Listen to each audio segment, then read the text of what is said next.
A push now in our state to create a single voice for business. Mississippi Business Alliance forming to be that particular voice. This comes from the merging of the Mississippi Economic Council, the Mississippi Manufacturers Association, and the Business and Industry Political Education Committee. NBC Chair John Hairston joining us now to talk about the merger and the goals they hope to accomplish. Thanks so much for joining us this morning. And it kind of, I guess now you look at it, it seems like a no-brainer, but it's hard to get, these entities have been entrenched for so long here in the state, and then you finally kind of get everything together. Everybody was kind of going the same way, but kind of parallel, right? Or is that correct? I think that's a good way to say it. They had different missions and scopes, but all three organizations, as you said, have been around a long time. MEC 77 years, MMA 70 years, and BIPEC 45 years. And I remember serving on the BIPEC board when it was relatively new. It's kind of hard to see this much time has gone by.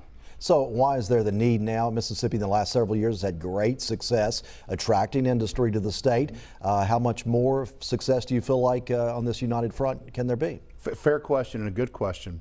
You know, we have had some great success the last number of years, and I've been associated with one of the three organizations for about 25 years now, as Leo and George retired from the bank, and it kind of thrust the folks that are remaining into some of those roles. So I've been, in one form or the other, been on the board of MEC for almost 2 decades. And during the time, in those early years, we monitored trends around economics, household income, how was tax revenue generated and spent, and all these things, and then compared them to other states. And what we found was we really just weren't catching up. And so MEC, MMA, and other trade organizations around the state put a massive amount of support to game-changing events like the infrastructure bill, where we develop roads better than we've ever had before, education reform, in some cases tax reform. And so here we are now, having had the best 2 years of GDP, real GDP growth in the history of the state, probably all the way back to the days when the U.S. was really an agricultural nation, was the last time Mississippi ranked in that top 5, and we were number 2 last year. We're probably going to be somewhere pretty highly ranked in 2025 again. So now the focus is how do you seize that momentum and make sure that you continue, because even though we're number 2 in real growth change, we're still 50 in GDP per capita. So we have to perform at that level consistently, quarter over quarter, year over year, to climb our way back to the middle of the pack and really have the type of Mississippi I think that we all want. And what are those things, anytime you go to a business forum, especially here on the coast, and I'm sure in other parts of the state, they talk about the brain drain, our best and brightest. They go to school here and your families are entrenched, and then they end up going to work somewhere in a bigger city and that kind of thing.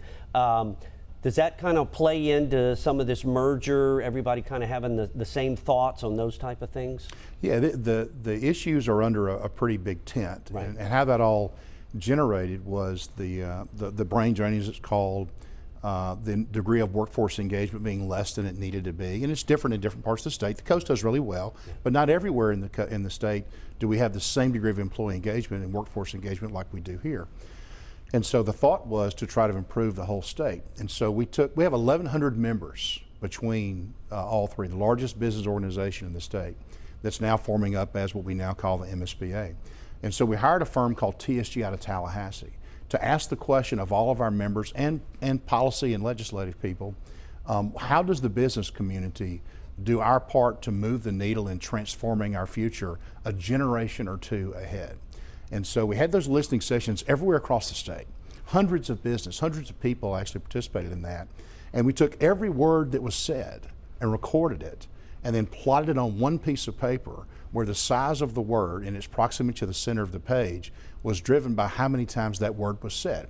I think it's called a word zoodler. I think it's a fancy word. So what's the top word? And these 2 words came screaming out, one voice. They were the 2 biggest words. It was one and then voice in the center of the page. And words like strong, transformational, future came out too, but one voice was the big one. So that was sort of the mandate from the aggregated members of all three organizations. And the stars lined up really from there. So here we are today, where the organization exists today. It has a board. Its very first operating board retreat is going to be here on the coast. In fact, it's next Thursday and Friday. And our job is to plan, number 1, policy advocacy. What policies keep the momentum we have and continue it in a very long period of time. The second is divining what we think Mississippi can achieve and what that journey looks like toward the middle of the pack in terms of household income growth, population growth, quality of education, quality of life, health care.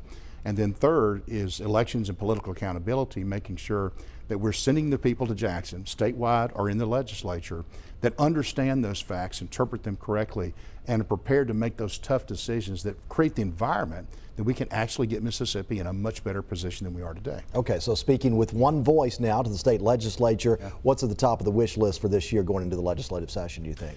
Well, that's an interesting question. You know, there are a number of different priorities that typically don't get adjudicated, probably the wrong word, don't get passed or debated in the legislature when you have an election year coming, right?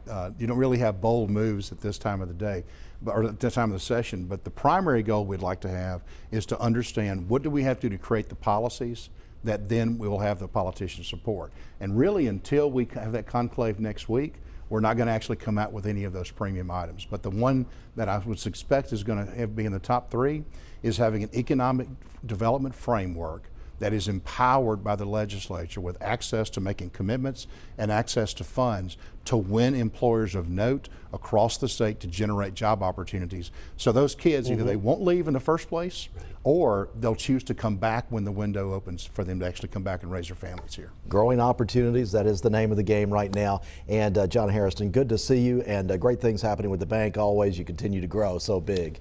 Yeah, growth is usually good. Yeah. That's right. So it's been a great run, and hard to believe that I'll celebrate my 32nd year with the bank next year. Been a great run with some wonderful people. I'm real proud to be part of the team. Absolutely, and being part of this new development here as far as Mississippi business, that's exciting because it's always tough to try to get everybody on the same page. It is, but it's beneficial, and when you get 1,100 now, maybe 2,000 members, not too far down the road, that's a really big voice. And you can't really get, I think, 1,100 people to agree on something without it being the right answer. Yeah, okay. Right? All right, John Hairston, thank you for joining us. Pleasure to be here. Thanks for having me on the show.